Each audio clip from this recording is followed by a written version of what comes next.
আজকে ছিল নিরামিষ, ভাবলাম আজকে নান রুটি আর আলুর দম হলে কেমন হয়, তো বানিয়ে ফেললাম। আজকে নান রুটির রেসিপিটা আমি তোমাদের সাথে শেয়ার করব।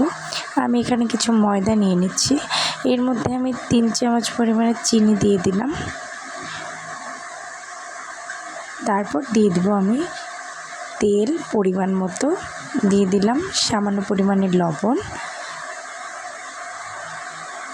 দিয়ে এটাকে মিক্সড করে নিচ্ছি। মিক্সড করে নেওয়া হয়ে গেলে এর মধ্যে আমি 1 চামচ পরিমাণে ইস্ট দিয়ে ভালোভাবে মাখিয়ে নেব। এর মধ্যে দিয়ে দিলাম আমি গুঁড়ো দুধ, জাল করে ঠান্ডা করে রেখেছি। এটা দিয়ে আমি এখন ময়দার ডোটা বানিয়ে নেব।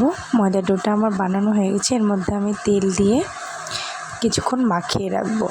2-3 ঘন্টা মাখানোর পরে এই যে দেখো আমার ময়দার ডোটা ফুলে গেছে। এখন আমি এখান থেকে একটা একটা করে ডো বানিয়ে মোটা মোটা করে রুটি বানিয়ে ফেললাম। আর রুটিটাকে আমি সুন্দর করে চাপ দিয়ে ভালো করে ভেজে নিচ্ছি। ফাইনালি রেডি আমার নান রুটি। Thank you.